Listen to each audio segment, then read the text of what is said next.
Nefer family, and Metanetter, that means good evening. I am Queen Mother Initare Auset Akua KitiHeru with the Temple of Heru, and you're listening to the voices of Maat. Our founder is Baba Saba Amari Sneferu.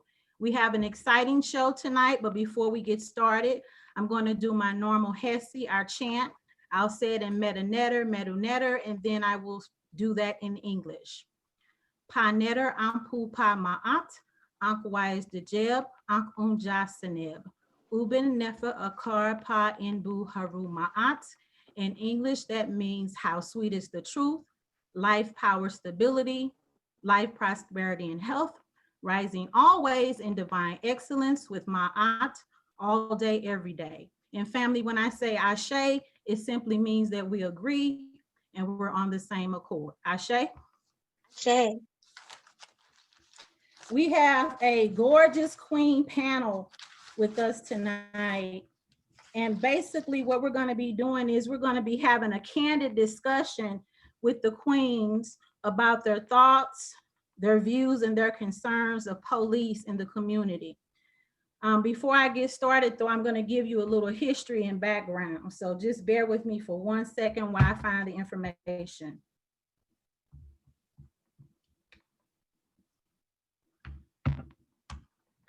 So I got this from an article called A Brief History of Slavery and the Origins of American Policing. The birth and development of the American police can be traced to a multitude of historical, legal, and political economic conditions. The institution of slavery and the control of minorities, however, were two of more formidable historic features of American society shaping early policing.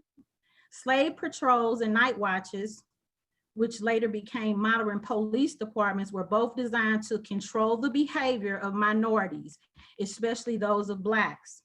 For example, New England settlers appointed Indian constables to police Native Americans. The St. Louis police were founded to protect residents from Native Americans in the frontier city. And many Southern police departments began as slave patrols.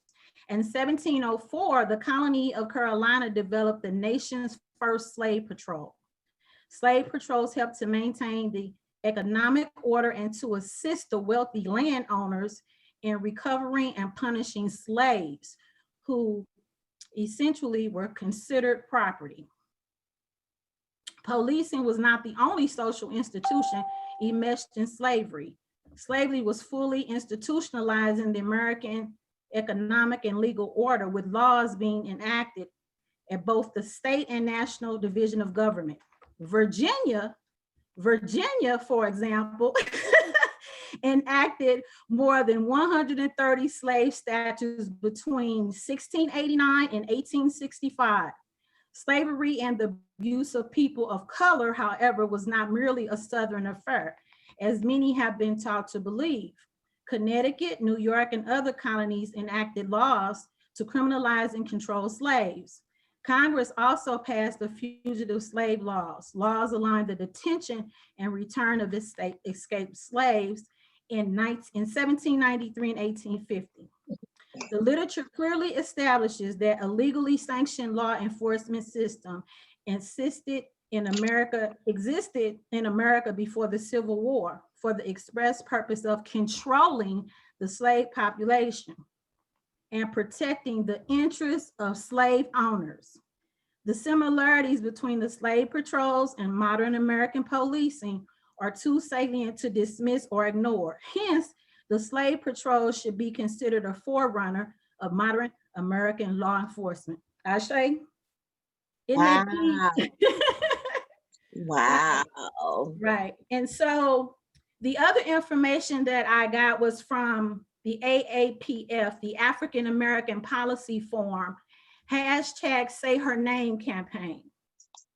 It was launched in December of 2014 by the African American Policy Forum. #SayHerName campaign brings awareness to the often invisible names and stories of Black women and girls who have been victimized by racist police violence and provide support to their families. Black women and girls from the ages of 7 all the way up to 93 have been killed by police, though we rarely hear their names. Knowing their names is a necessary but not a sufficient condition for lifting up their stories, which in turn provides a much clearer view of wide-ranging circumstances that make Black women's bodies disproportionately subject to police violence. To lift up their stories and eliminate the police violence against Black women, we need to know who they are, how they live, and why they suffered at the hands of police. So Say Her Name, which outlined the goals and objectives, the report provides an intersectional framework for understanding Black women's susceptibility to police brutality and state-sanctioned violence, and offers suggestions on how to effectively mobilize various communities and empower them to advocate for racial justice. And with that being said, I'm going to give you a whole listing of Black women and girls killed by the police. This is called the incomplete stories of #Say Her Name. So Breonna Taylor was 25 years old when she was killed. Katherine Johnston was 92. Karen Gaines, 23. Atania Jefferson, 28. Tanisha Anderson, 37. Michelle Kasu, 50. Charlene Lyles, 30. Pearlie Golden, 93. India Kiger, only 27. Anaya Stanley Jones, a 7-year-old, which was shot in her sleep while the Detroit police officers kicked in her grandmother's house and raided it. They killed that baby. Sandra Bland, 28 years old. So that's the history, that's the background, that's the overview. So I'm gonna move on now, Queen. I want you guys to introduce yourself to the audience, and then I'll get started with the questions.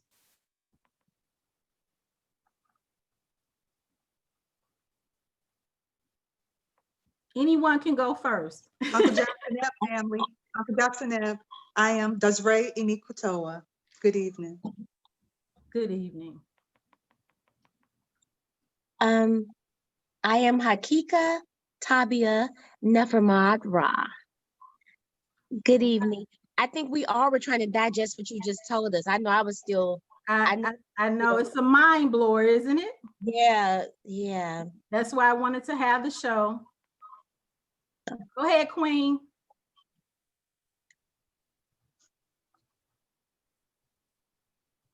Kamari, I think she's talking to you, babe. Kamari, can she hear me? Oh, Kamari. yeah, what did you just say? Because the screen went blank.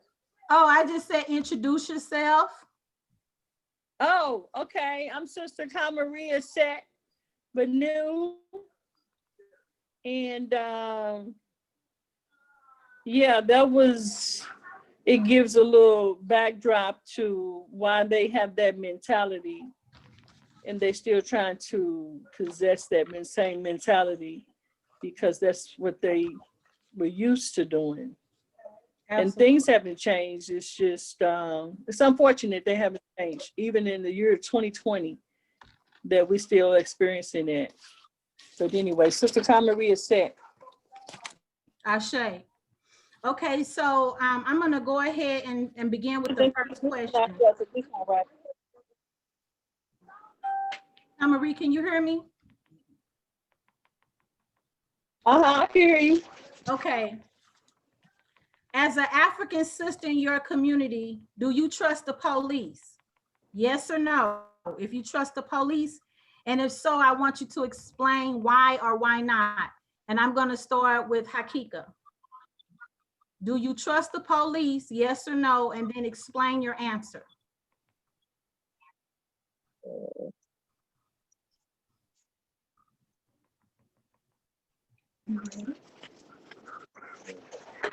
You can explain in any way that you want to.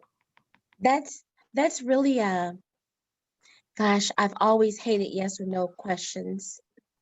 Yeah, that's why I put explain on there. So you don't really have to say yes or no, just do what you're comfortable with, okay? I know. Just even in school, I've always liked those essays. And I get to Me talk a too. little bit more. Me But too. I've yeah, always did better on the essays than the multiple choice. yeah, maybe that's because you could play around with the question and someone get to the right answer by the time you get to talking so much. But let's see, yes or no. I would have to say yes and no. My dealings and the things that I have called the police for, they did right by it. You see what I'm saying? They did right by it. But Give us an example of when you called the police and you felt like they did right by you. Just like like it was for something like not major though. Like when my car got stolen, they followed up, you know what I mean? They followed up when they came into the report. They come, I wish I had something deeper example to give than that. Um, um, no, you don't but have to have anything deeper. You're just saying that basically they came and they did their job. they did their job. Okay. Okay. Now when it comes to what I, because when I think of the word trust, I think about I would like put my like maybe life in your hands, or I would trust you with my well-being, or to that degree, not necessarily so. Not necessarily so. And I guess why is not because of my personal experience, but because to me, an experience of Mute my yourself, Kamari. sister is an experience of mine. You know what I mean? I don't always say, oh, that happened to them and that couldn't happen to me. So when it's happening to someone who looks just like me, I figure it could happen to me. So to that degree, no. But as far as for what the few of things I needed them for, um, they have come without any issues or problems, or what I mean, didn't make me feel uncomfortable, didn't any of that. So Okay. Okay, Desiree, what about you? Do you trust the police in your community? Yes or no, and Absolutely, explain. absolutely not. Absolutely not. And it goes back to the information you just shared with us. You know what I'm saying? The Yes. history of the police. Talking with my father about him being a young man growing up in Mississippi, and him just sharing his upbringing and how he let us know, being from rural Mississippi, okay, Yes. if the sheriff was nowhere around, the sheriff's department might be miles and miles away. If the sheriff was nowhere around, the nearest white man was the sheriff. You understand what I'm saying? I hear Not that. not because he's qualified, not because he was trained, but because he was a white man. He had authority over Wow. what happened in the community. That's If there was deep. a disagreement or a disturbance, the nearest white man would be the one to come in and Have control the control over the situation. situation. Wow. Absolutely, absolutely. And we watch, what's going on in our world. Being a mother of a Black young man, my son was 18 years old, the same age as Mike Brown.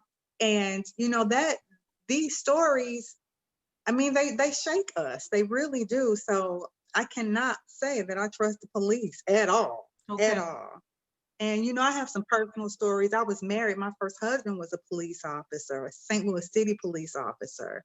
And there were things that, he had done and things that had gone on. And I would go to the authorities. And because he was a police officer, a lot was overlooked. And I feel like if it was any other Black man doing those same things, he'd probably still be in jail today. You understand what I'm saying? So no, trusting the police, I do not at all. Okay. Okay. Ashe. Ashe. Queen Kamari, what about you? Do you trust the police? Yes or no, and explain your answer.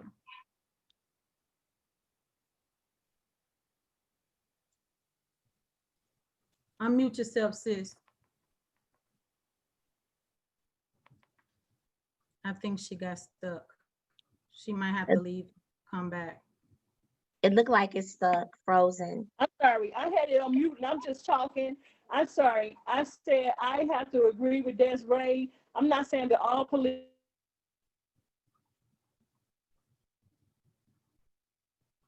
officers are insensitive to who we are in the community, but I haven't had any bad personal experience. I have been pulled over, like when I used to do my toy parties, and I might have been in a certain area. One night I had a white police officer follow me for a long time, and it made me nervous because it was late at night. It was like 12 o'clock midnight, and you know, I'm coming from doing a party. I was out someplace in the county, way out somewhere, and so at first I said, well, I haven't done anything. I got my registration, I got my insurance card, so I just tried to relax, but he followed me for a long time until he pulled me over.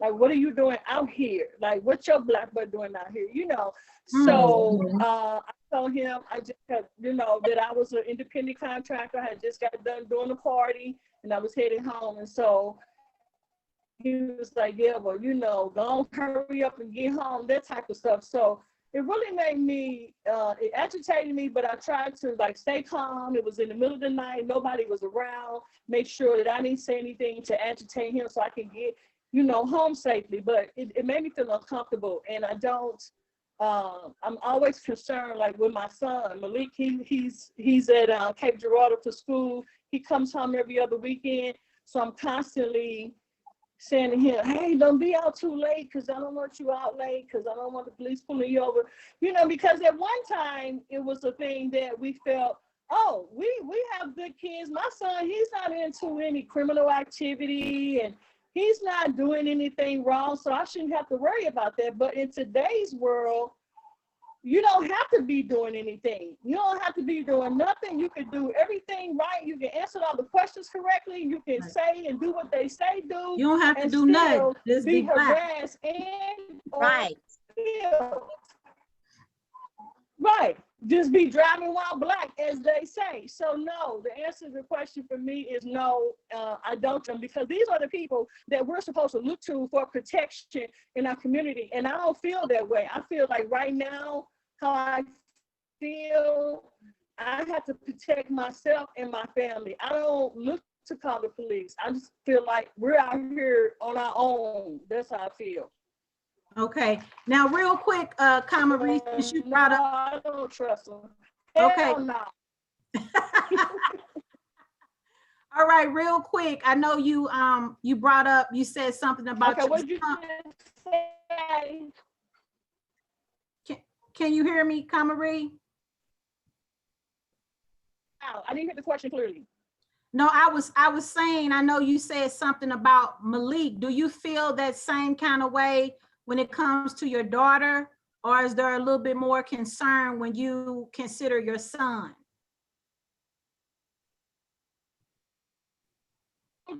But my daughter's not moving around at night like Malik is. She's at home with her kids. She don't really hang out like that.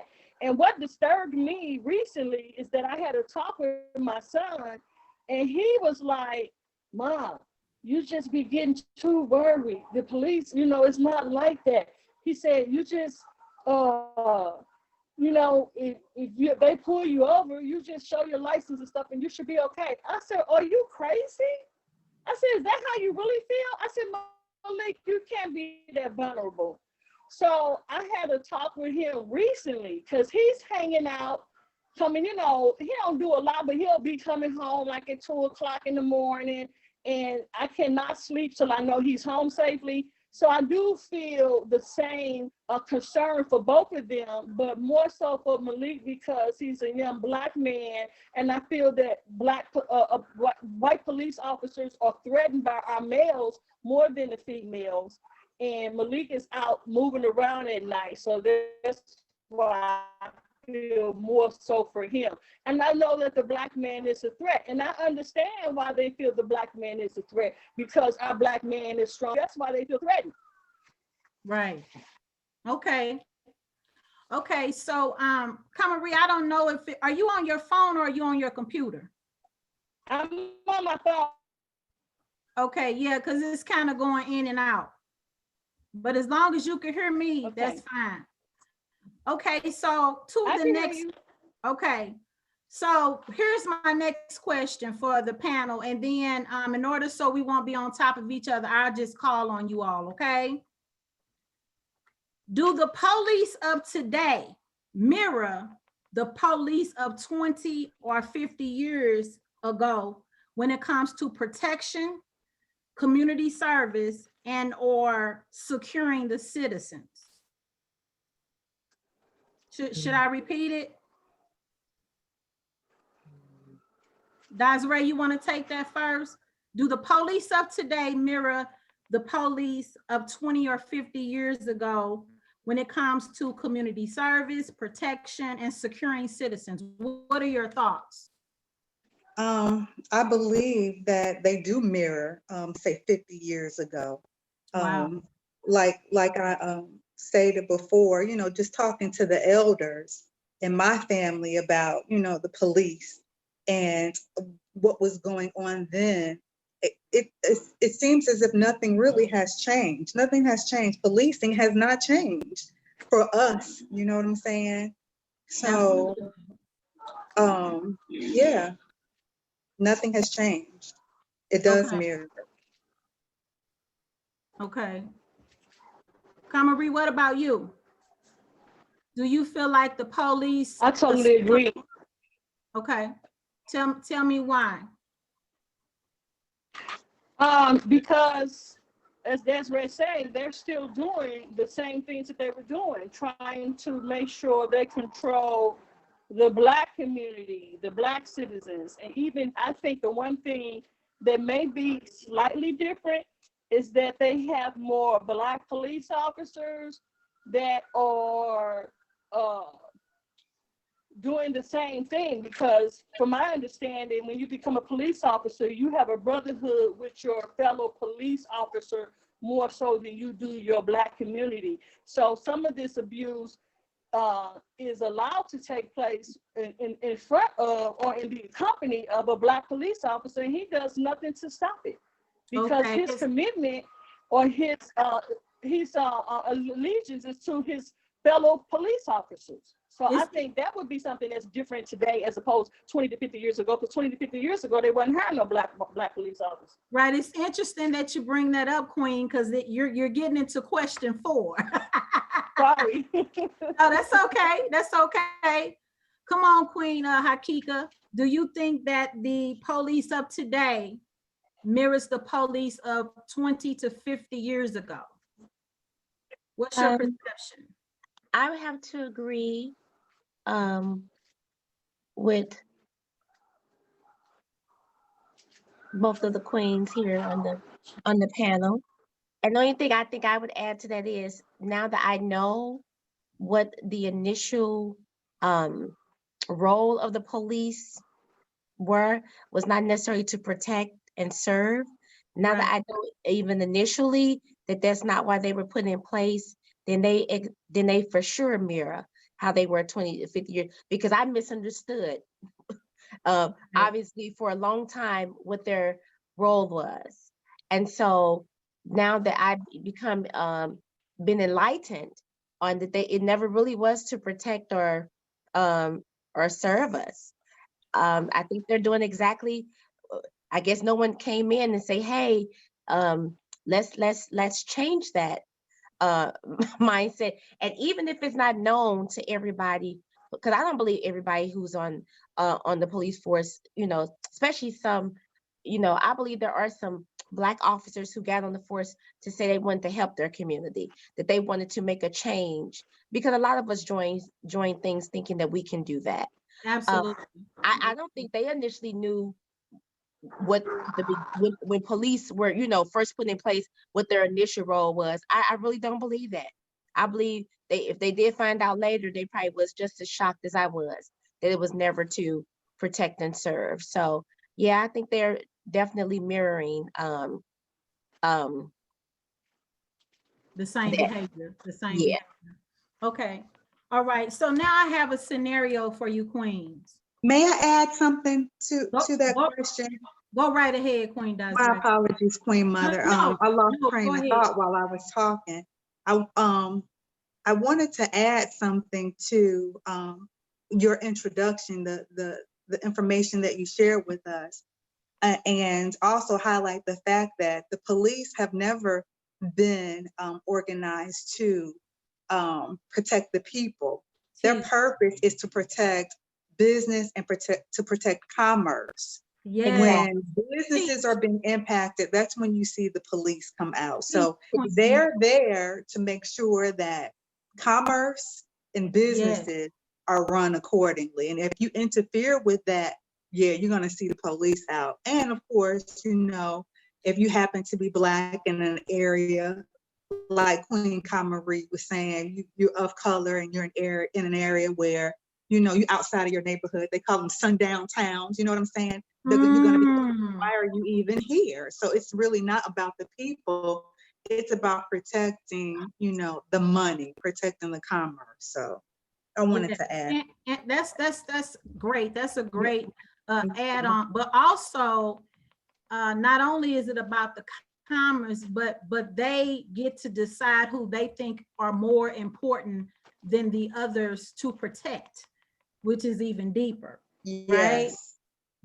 Yes. And so they get to decide who they're going to protect and who they choose not to protect, and how they choose to do so.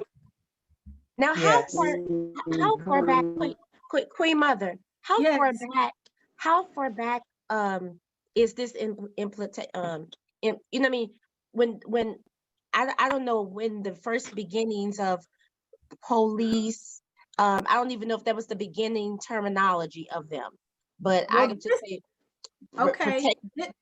So how far back does it go when this was first implemented? You know, well, the information that I got from this article was all the way back from 1793. However, when I was doing my research, I saw something as early as 1650s.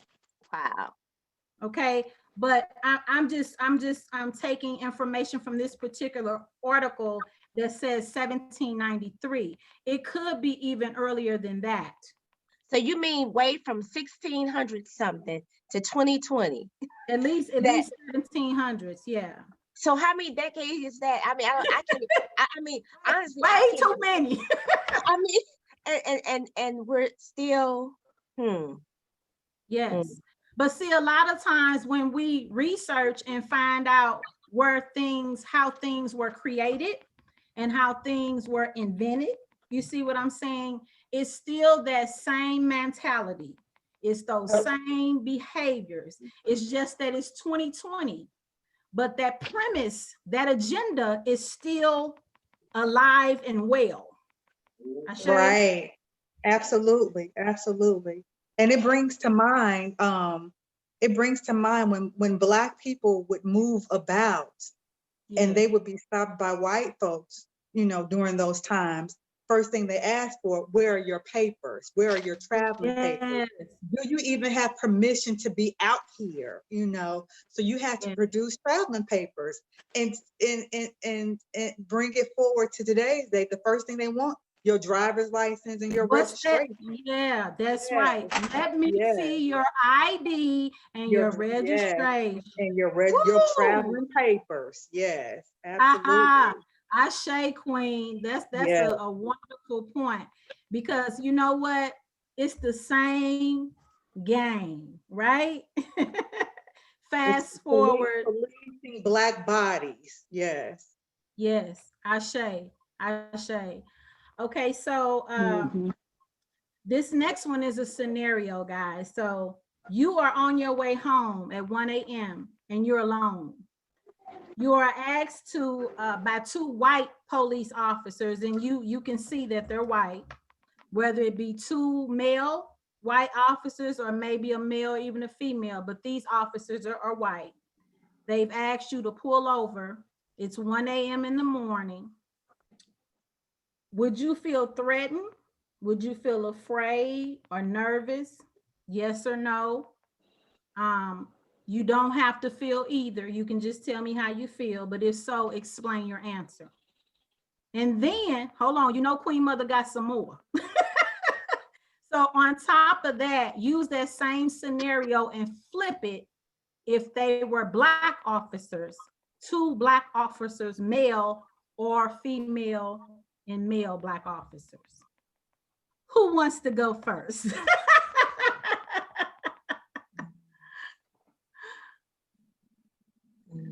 I'll go first. I'll go first. Thank you, Queen. Your Go ahead. question was, if I was stopped It's a scenario. basically in the very early, Like, and how would I feel? yeah. I would feel afraid, nervous, all of those things, Okay. because you really don't know what's going to happen.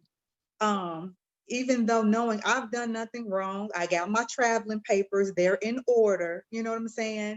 Just seeing those See, you lights. got the traveling paper. Yeah, I got my traveling papers and they're I in love order, it. you know what I'm I saying? love it. Yes, I love it. I 'cause you mean, just keep it- seeing those you keep it lights, you know what 1 I'm saying? million.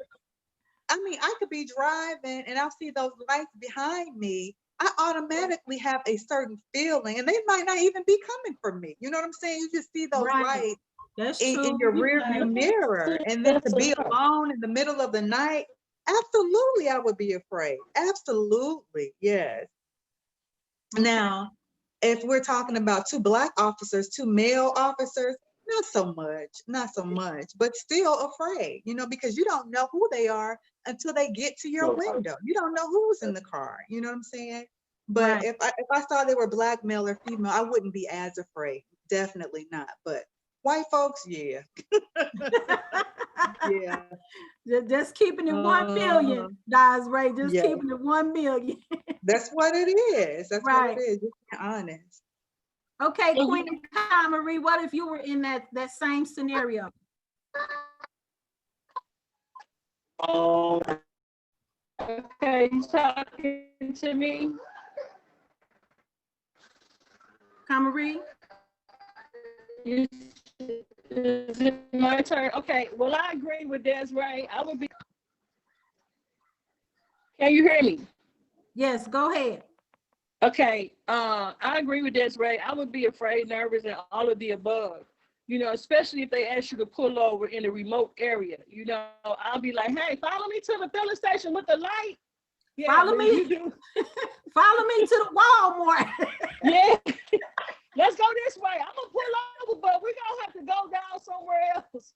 But then Right. at that point, now they probably feel threatened. Now they're trying to chase you, you know, try to shoot you, whatever. You know what I'm saying? So at that point, you don't know what to do. You feel afraid to pull over, especially in an area at the middle of the night that's not lit up. They could do anything to you. You know what I'm saying? And you just feel unsafe. And then I agree with her as well. I wouldn't, you know, be as threatened if it was 2 Black police officers, especially some female officers. I think for women, we tend to try to understand how women feel. Like a woman police officer would be more like, hey, it's late, you know, what you doing? I would feel more comfortable with a Black female officer over a male officer. Right. Unless But she not has as threatening. unless the female officer has something to prove to her partner. Yeah, and that could If you- always be the case, because especially a lot of new officers who are rookies, they do try to do that. They try to power play and try to show that, hey, I got it, I'm gonna get this person together. So that could be true as well. But I'm like Desiree, I'll be, you know, I just would be nervous with the white officers, because it's just unfortunate, because a lot of people live in fear. And it's kind of like when you drive it, even when you're not doing anything, like she said, you don't know if they're trying to pull you over or not.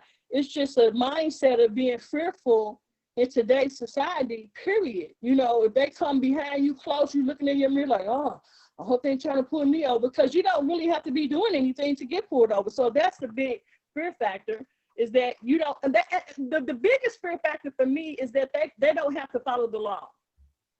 That's the biggest fear factor. They can do what they want and don't have to follow the law. Wow, that is, You know, obviously so, you know what I'm saying? Obviously so. If somebody can kill, like, you know, the Floyd young man, they kill him and they don't press charges and let him go and all charges are dropped, you don't have to follow the law.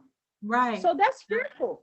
Right. The law doesn't pertain to them as it does Yeah. for most of us. Absolutely. Yeah, all of us. Yeah. Absolutely. Yes, So, I believe, yes. I saw earlier today, about an hour ago, that there was a young man killed by the police officer. I forget what state it was, but I think he was 19 or 20. I don't know the See, circumstances. I just know that he was killed by an officer yet again. Um, right. okay, okay, Hakika, That's what terrible. about you? What about you in that You know, scenario? Well, 1 o'clock in the morning, um, You could being be asked, coming, you could be coming from work, you can be right? coming from, yeah, anywhere. Yeah. Yeah, 1 o'clock in the morning, being pulled over by, honestly, at this point, I would probably, um, I wouldn't even have them follow me to the nearest brightest lit up lot, because it doesn't even matter anymore. It doesn't matter if it's 10 million people out there and they all tape it and they all send it in to 12,000 news stations, CNN, UPN, TLN, all the ends. N- CBS, none of that even, ABC. none of it matters. Wow. So I might as well just Right. pull over right there and just pray for the best, because witnesses, what is a witness today? What good is a witness today? I mean, what better witness do you have than Right. video recording? I was What just getting ready better to say, what even the what recording is not good enough. video recording is the best witness one could have. And if that don't work, I mean, then so I probably would just, will I be scared? Heck yeah.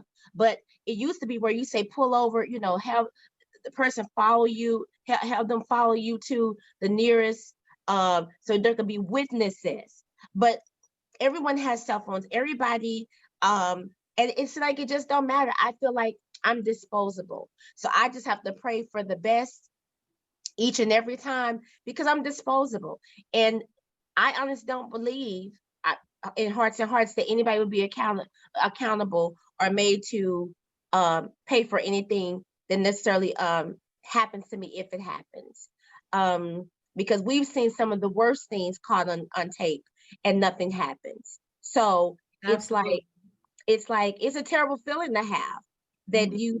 you just really on your own. But with God and the ancestors and the positive energy of the universe, that's the best we got. As far as, I mean, you would think we're in the day and age of video recording, like, oh man, now I can get it on tape. But we've been proven wrong about that too. What tape doesn't mean diddly squat. Right. It just doesn't. So yes, I would be worried and scared out my underwear. I mean, if you could say it, but I would be super scared. Now, if it's a male and female black cop, I don't believe I'll be as I don't believe I would have butterflies or anything in my stomach with them putting. I feel like that they would come on. I could probably joke, not joke, but like be have my personality The with them or bubbly whatever, and self. say and look for, yeah. But with the what you call officer, I mean, you a smile, but it's kind of like every movie you've ever seen, uh everything you've ever seen would start racing through your head, like, please just, do I reach? You just start thinking about some of everything. It's just not a comfortable feeling at all. It's not. So no, I wouldn't feel comfortable.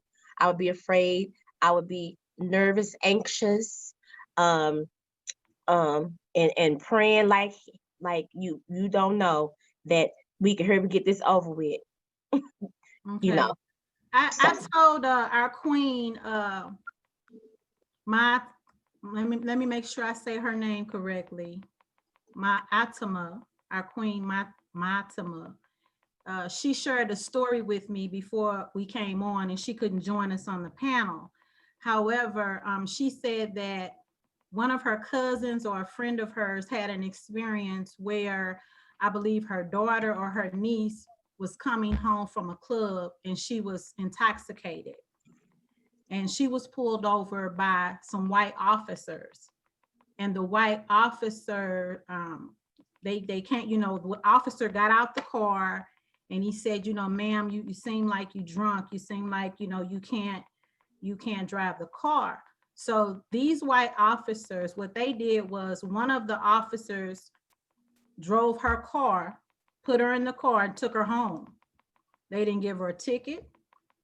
They didn't, you know, they were not rude to her, you know, but they did say, you know, please do not do this again. This is not safe.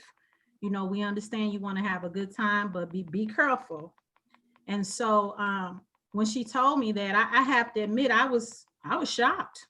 You know, I said, well, that's good. You know, so, you know, sometimes it could just depend on the individuals, but when we say overall, when we have so many extensive cases where that has not been the case, this is why we feel this way. Right. Because you're talking about 1,000 cases to maybe 2 or 3 that might have turned out positive, then there's still a very, very unhealthy balance, Ashay. There's always an exception to the rule. That's Right. like saying that all Black men cheat. I mean, there's no way we can say that all. I mean, all. Right. You probably can say 95%, but you can't say all. I'm just kidding.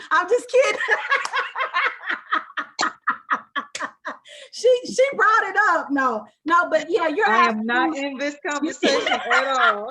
But you're absolutely right. You're absolutely correct. You can never say something all. You can never do that.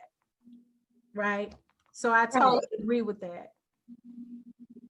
Okay, so here's the last question that Queen Kamari was kind of getting into. I think she kind of already answered it a little bit, but she might want to add a little more. So, do you have family and friends that are police officers? And are you comfortable that they will defend their, are you comfortable that they will defend their police officers' wrongdoing or defend their incorrect behavior? So, okay, let me give you an example. So I have a cousin who is a sergeant for St. Louis County Police. And I have a homeboy from Kinlock who has been with the St. Louis County Police officers for about 25 years now. So if something happened to me and it was a wrongdoing, I'm asking you all, do you feel that your family member or your friend who you have known for all these years will say, yeah, my coworker was wrong? Or would they stand by them no matter what, like Kamari was saying earlier, because of that code that they have? What do y'all think in general? Would the cops be willing to say, yeah, he was wrong and he didn't follow what he was supposed to do? Would they be comfortable saying that, like if they were your cousin or if they were your uncle, your family member, or if they were just someone who you consider a really good friend? What do you think, Desiree? I think that police officers it's almost like a club, you know what I'm saying? Or a team, you know, or let's call it a team. When I go to work every day, I work on a team and we work together, you know, and when one of my teammates makes a mistake, I don't broadcast my teammate's mistake. We cover each other. Does that make sense? That's we cover for each other and we cover one another because that's what teammates do. That's a great example. So I do have friends and I do have family members that are police officers and detectives. However, I know that certain things happen. I won't say every day, but certain things happen. You know what I'm saying? When you're at work, we see it on our own jobs. You know, your teammates make mistakes at work, but they're not broadcasted. We cover for one another. That's just how it is. Because they know that one day, perhaps they're going to make a mistake and they're going to also need covering. They're going to need someone to have their back. And that's how it works. That's just how it is. And that's how it works. Look at that. Look at that. Wow. I think they may go home to their spouses if they have a husband or wife, you know what I mean? They they may confide in them. Man, I just don't know what to, but I think anybody beyond that spectrum, a cousin or uncle, they probably not gonna sit around. They probably won't even want to talk about work. They probably make it a rule that we're not gonna, talk about officers, and we're not gonna talk about our job. But probably the person who's laying next to them, pillow talk. You know what I mean, honey, I really feel bad about what happened today, but there was nothing I could do. My partner went crazy, and what I mean. I believe that they would confide to those if they are married, but I don't think, I don't have a cousin or uncle or or anybody, in that particular position. So I would have to just say I believe that they would confide in their immediate spouse if they have one. But I would guess that when our uncles or cousins come over and they're police officers, that we don't have those discussions with them.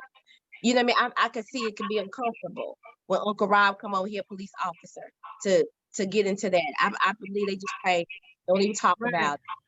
But if you had a bad experience, say you were being harassed by a police officer, and say your uncle had been on the force for say 20 years, and it's not the same police department, but he's still a police officer. And you, as his niece, you had a horrible incident where this police took you out of your car, called you some names, even rough you up a little bit. Do you feel that at that point your uncle will defend you, or will the uncle, make an excuse and say, well, sometimes, we have a bad day and things happen. I mean, you here, so you all right. I mean, you was probably upset, but my uncle would defend me. I think my uncle would defend me because my uncle know me. Now, let's say my name was Shaquita,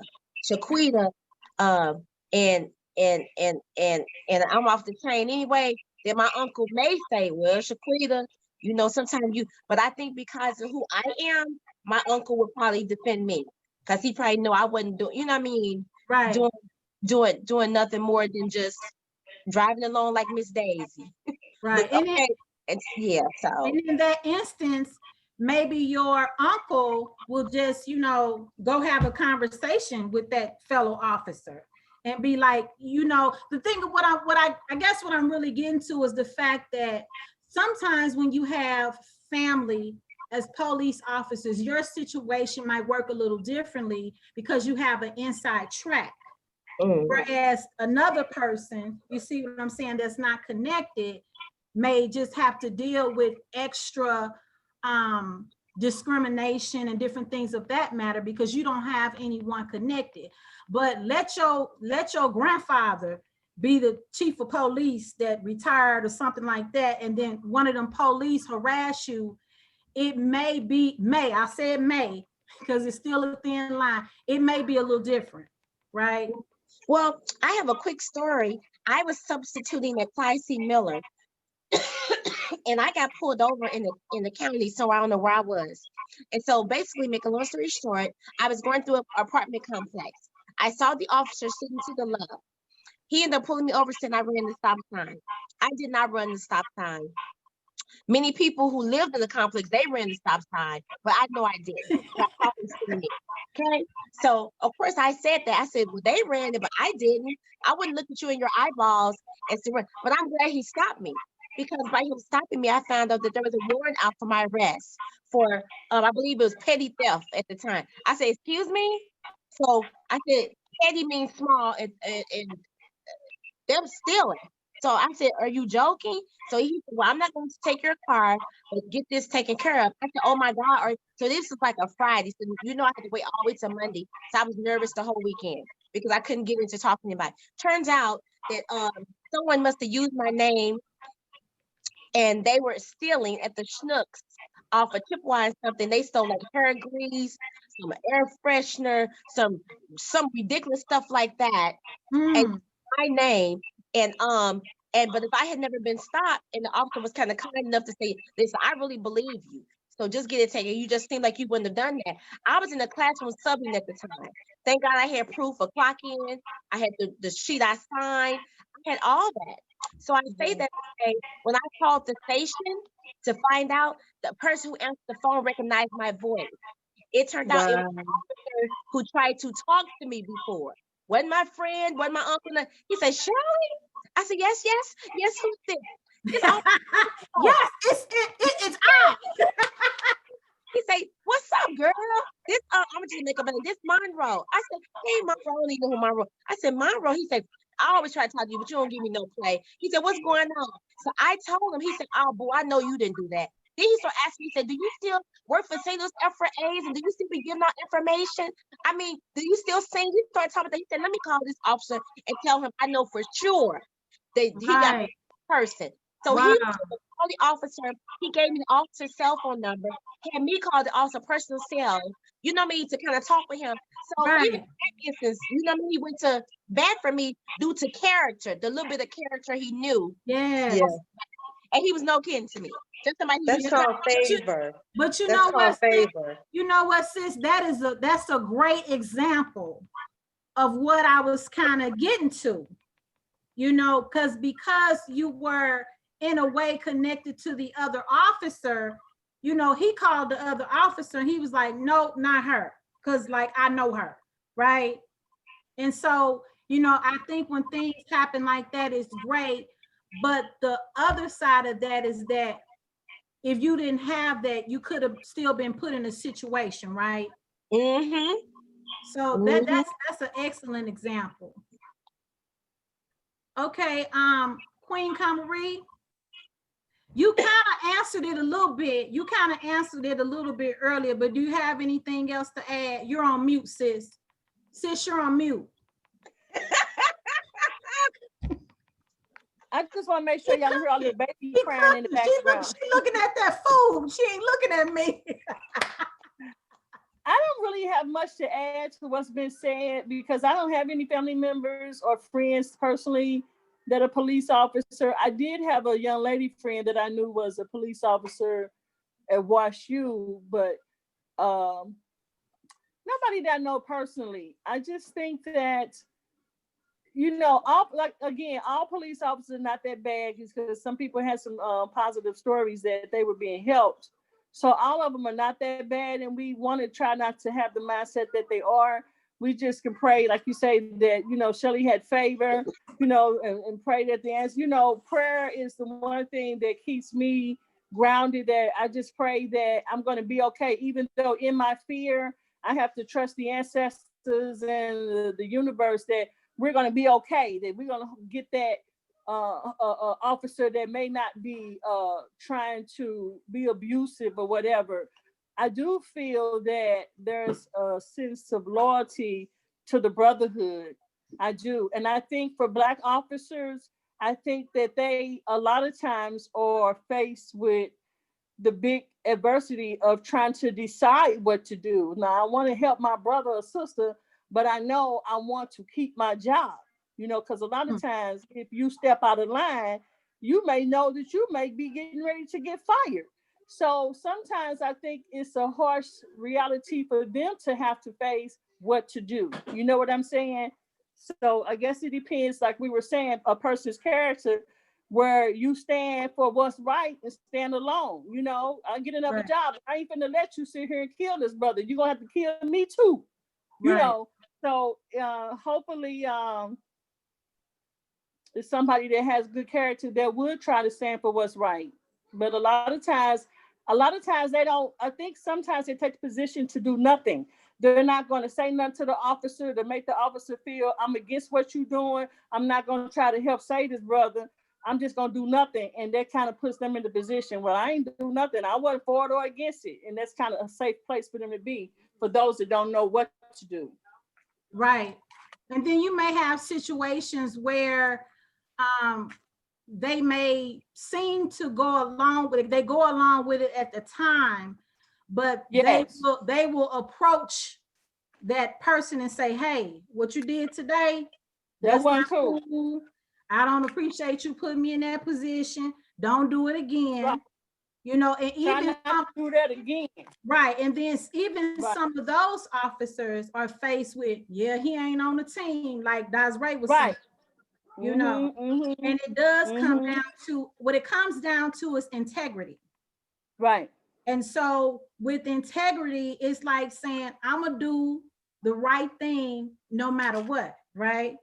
And so a lot of times they have to weigh, and that person has to decide, am I gonna just do the wrong thing to keep my job or whatever? Or am I gonna, you know, have my integrity and be like, no, don't do that. Don't do it around me because I'm not going for it, right? But Right.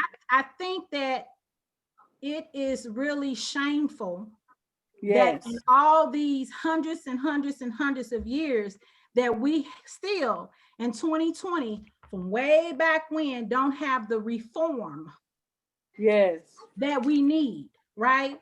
Because it's obvious to me with all the constant police killings, female and male, because see, we got an uprise of females being killed Right. unjustly by the hands of police officers as well, right? And so, Absolutely. and so when we talk about our best interest, to me, that should be an important part of, we got to get this reformed, you know, because everybody, you can't act like it's not going on because it's happening every day, all day, right? Right. And we gotta take reform in our own hands. Absolutely. They're not doing it. They're not doing No, it. no, Okay? no, And all that marching and stuff, that ain't doing nothing either. Because no. they always know that, okay, let them march because they're gonna march and go home. And that's it. You know, I mean, Right. lately, I mean, with a lot of the rioting and stuff, the looting and stuff, that's been something that's been in addition to the marching. But they don't care nothing about us marching. Right, right. And so definitely we have to take that into our own hands, and we have to come up with our own reform, and we need to do it immediately. Ashe? Right. Ashe. And so, Queens, I want to thank you all. I want to say dua to each and every one of my gorgeous committed Queen sisters for coming on. I miss you all. You know, we haven't physically been able to really be around each other. So it's just good to see your beautiful faces and to feel your spirits on the screen, right? So thank you, sister, for being concerned about what's going on in the community, Queen Mother, and for who you are, and pulling us together. So, you know, whatever it is you're trying to do on the positive tip, we always going to be there. Yes. And I appreciate that from the bottom of my heart, Queen Kamari. And so I'm going to do my normal duas. So I want to say dua to our King Divine, Saba Pianki Pata, Matulu Nefer, Amon Ra, for his creation of our Makaru 314, as well as our Paradigm Shift 314, for his creation of the channels. I want to say dua to our Baba Saba, Amari Sneferu. I want to say dua to my parents, Prince Stella and Roy Small, for my existence onto the universe.